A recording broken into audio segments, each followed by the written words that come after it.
귀한 축복의 찬양 감사합니다. 바울은 로마서 16장에서 자신의 사역을 정리해 가면서 많은 한 사람 한 사람들의 이름을 나열하고 그들에게 문안의 말을 하고 있는 것을 보게 됩니다. 그러면서 서로 문안해라, 서로 문안해라 이런 말씀들을 반복하고 있는데, 그리고 성도의 입술에는 권세가 있습니다. 여러분들이 축복의 언어로 문안할 때 그 말대로 그대로 상대방에게 임할 줄을 믿습니다. 우리 곁에 계신 분들 한번 인사를 나눌 때 하나님의 은혜와 평강이 함께 하십니다. 우리 한번 인사를 나누겠습니다. 하나님의 은혜와 평강이 함께 하십니다. 네. 오늘은 제가 가자제일교회 담임 목사로서 마지막으로 강단에 서는 그런 주일입니다. 마지막이니까 간단하게 한 3시간만 설교를 하려고 생각을 하고 있습니다. 별로 긴장을 하지 않으시는 것 같은데, 언젠가는 강단의 마지막으로 서야 될 때가 온다는 것을 늘 생각하고 있었지만 생각보다 이 시간이 빨리 왔습니다. 역시 사람의 생각과 하나님의 생각은 같지 않다는 것을 느끼고요, 하나님께서 가장 좋은 길로 늘 인도하신다는 믿음을 갖습니다. 먼저 드는 마음은 여러분들에게 너무 죄송하다는 마음이 가장 먼저 들고요, 그리고 감사하다는 마음이 듭니다. 그리고 마지막으로 드는 마음은 황송하다, 그런 마음을 갖습니다. 제가 뭐라고 이렇게 좋은 교회에서 목회를 하고 이런 많은 사랑을 받을 자격이 있었는가, 하나님의 그 황송한 은혜에 모두 감사를 드립니다. 오늘 고별 설교를 이렇게 준비하면서 어떤 본문으로 말씀을 전하면 좋을지 기도를 많이 했습니다. 그러면서 다른 목사님들은 사역을 마치실 때 어떻게 고별 설교를 했는가를 한번 찾아보게 됐습니다. 요 근래 은퇴하셨던 백주년 기념교회 이재철 목사님 고별 설교를 통해서 나 자신을 철저하게 잊으십시오, 이런 말씀을 하셨습니다. 성도들에게 이재철 목사라는 그 이름을 잊어버리라고 거침없이 그렇게 말씀하셨습니다. 그러면서 저를 이렇게 생각해 봤습니다.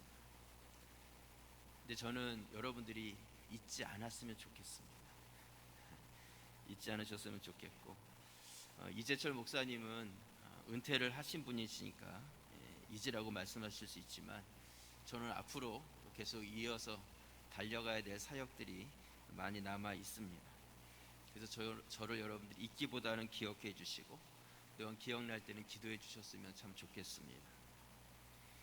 저희 앞으로의 사역에 대해서 질문하는 분들이 많이 계십니다.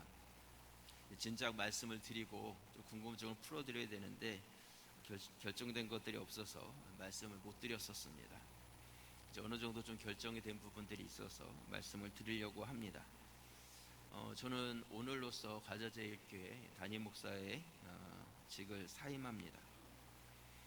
제가 사임에 대해서 결정을 하고 또 이런 일들이 이렇게 진행되는 과정 속에서 제가 미국에서 사역했던 교회가 한 9년 정도 이렇게 시간이 지났는데 지금 많이 열악하고 어려운 상황 가운데 있습니다. 네, 저에게 사역을 이곳에 사임하신다면 다시 와서 목회를 해주셨으면 좋겠다. 지금 주일에 한 20명 정도 성도들이 모여서 예배를 드리고 있습니다. 그렇게 이야기를 들었습니다. 그래서 어떤 분들은 제가 굉장히 큰 외형적으로 교회에 간다 이러한 소문도 있었던 것 같은데 그렇지 않고요, 개척하는 마음, 또 선교사의 마음으로 가려고 합니다. 그래서 제가 앞에서 저를 잊지 말아 달라고 부탁을 드린 것도 가자제일교회에서 개척교회를 하나 세운다, 선교사를 한 명 파송한다, 그런 마음으로 저를 기억해 주시고 또 그렇게 기도해 주셨으면 좋겠습니다. 앞으로 9월 한 달간은 한국에 머물면서요, 병원에서 좀 치료도 받고 준비하는 시간을 가졌다가 10월 초에 미국으로 들어가려고 그렇게 계획을 하고 있습니다. 그래서 제가 가게 될 지역은 미국의 미시시피 잭슨이라는 도시고요, 한인 전체 인구가 100명이 안 되는 작은 도시입니다. 여러분들이 미국에 온다고 해서 쉽게 방문할 수 있는 지역은 아닌데 정말 그곳까지 오신다면 저를 보고 싶어서 오신 거예요. 저를 보고 싶어서 오실 수 있는 분이 계시면 언제든지 오시면 뵙고 또 교제하고 그런 시간을 가지면 참 좋겠습니다. 제가 고별 설교를 준비하면서 지난 9년의 사역들을 한번 생각해 보았습니다. 그러면서 가자저입교 성도들에게 장기원 목사하면 어떻게 기억되어지면 좋을까 하는 그러한 생각을 가지면서 제 안에 간절히 들어왔던 생각이 무엇이었냐면 예수 그리스도의 십자가였습니다. 장기원 목사는 그리스도의 십자가를 자랑스럽게 여긴 목사였어. 이렇게 기억되면 참 좋겠다. 그런 생각을 하였습니다. 실제로 제가 윤리적으로 여러분 이렇게 사십시오, 저렇게 사십시오, 그러한 내용의 말씀보다는 복음, 또 예수 그리스도 십자가에 대해서 많이 전하려고 노력했던 그런 목사입니다. 그래서 여러분들이 장기원 목사는 그리스도 십자가를 자랑한 목사였다, 이렇게 기억해 주셨으면 좋겠고, 그래서 오늘 말씀의 제목을 나의 자랑 십자가 이렇게 정했습니다. 오늘 말씀을 통해서 그렇게 기억해 주시고 또 여러분들도 십자가의 능력이 있습니다. 십자가를 자랑하는 성도의 삶을 살아가실 수 있기를 부탁을 드립니다. 오늘 본문에서요, 바울은 갈라디아서를 마치면서 마지막 부분에 이렇게 말씀을 합니다. 오늘 갈라디아서 6장 11절 말씀 보시면 말씀을 함께 읽겠습니다. 내 손으로 너희에게 이렇게 큰 글자로 쓴 것을 보라. 아멘. 바울이 이 서신을 마치면서 큰 글씨로 쓰고 있다는 것은 무엇인가 강조하고 있다는 것입니다. 또 바울은 그렇게 눈이 좋지 않았기 때문에 글을 쓸 때 대신 글을 써주는 사람이 있었습니다.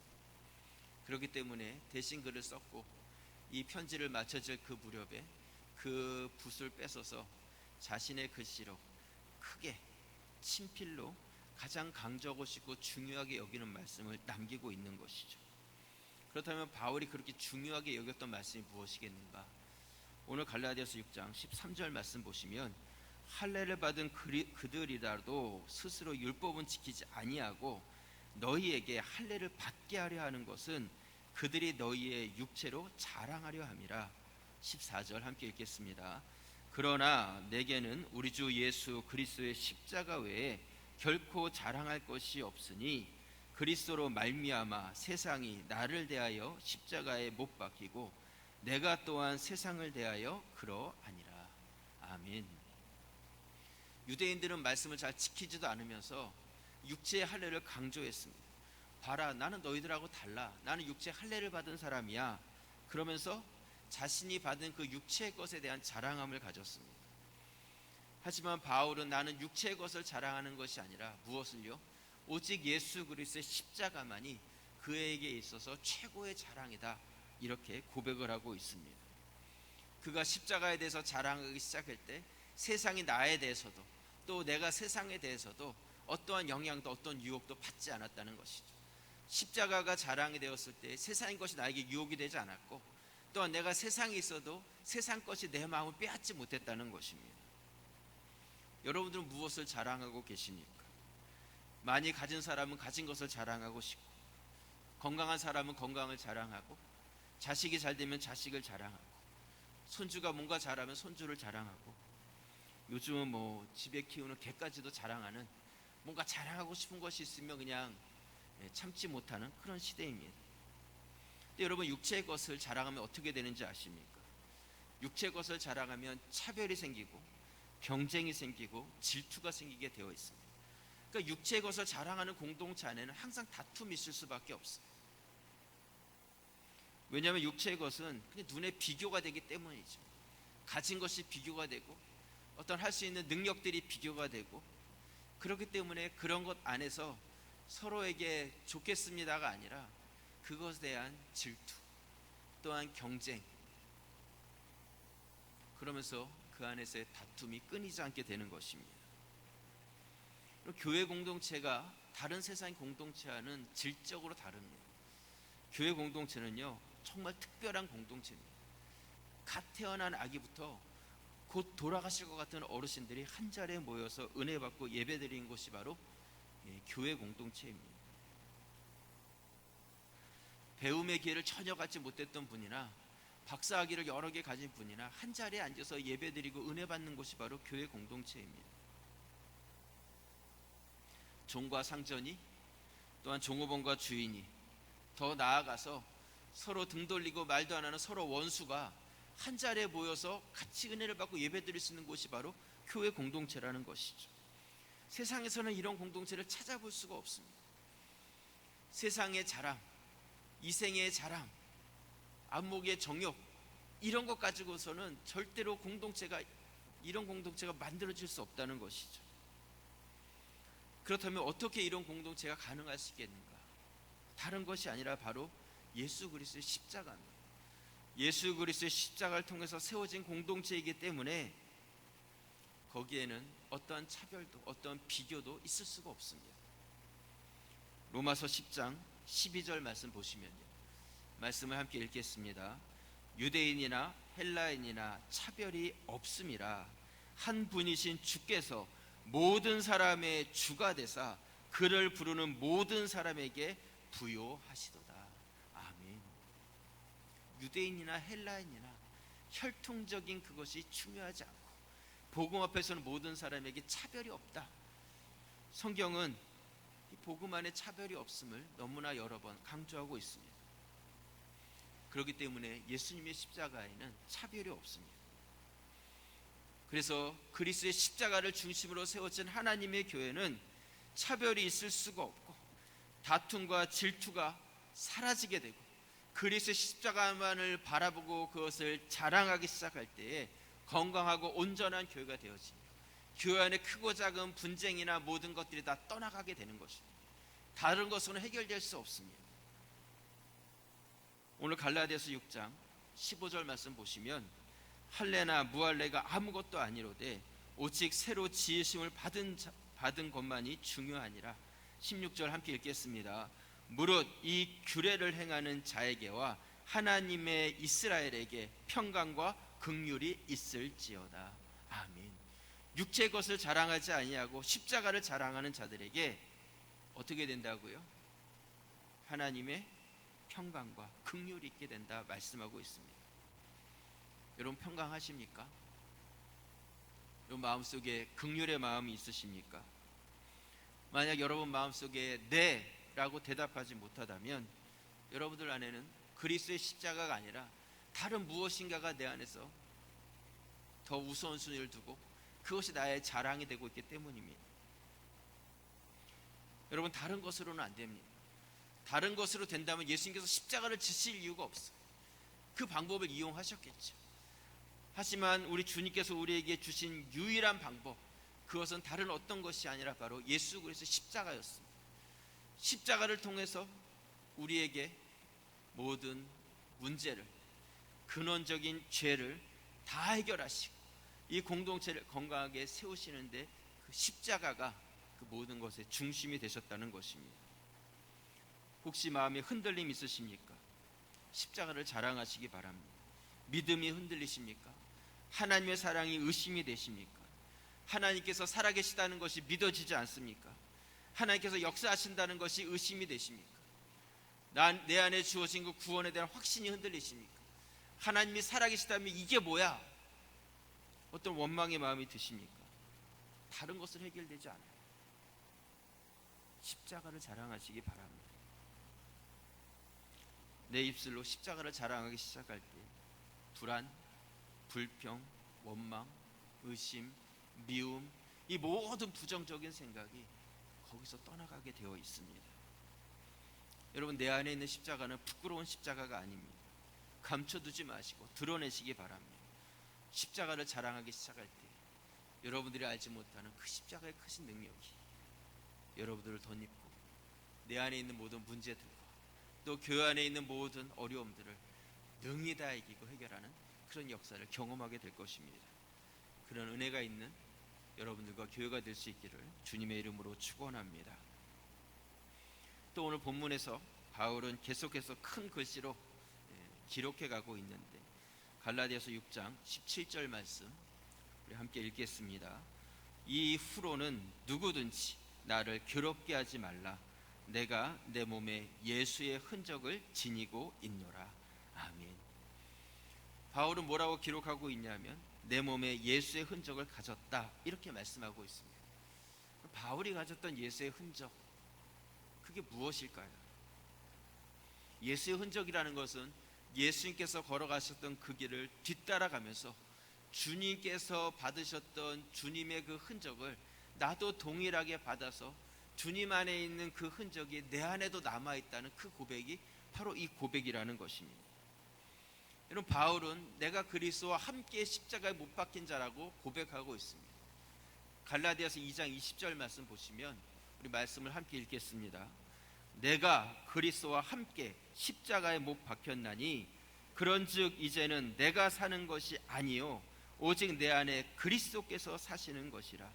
이제 내가 육체 가운데 사는 것은 나를 사랑하사 나를 위하여 자기 자신을 버리신 하나님의 아들을 믿는 믿음 안에서 사는 것이라. 아멘.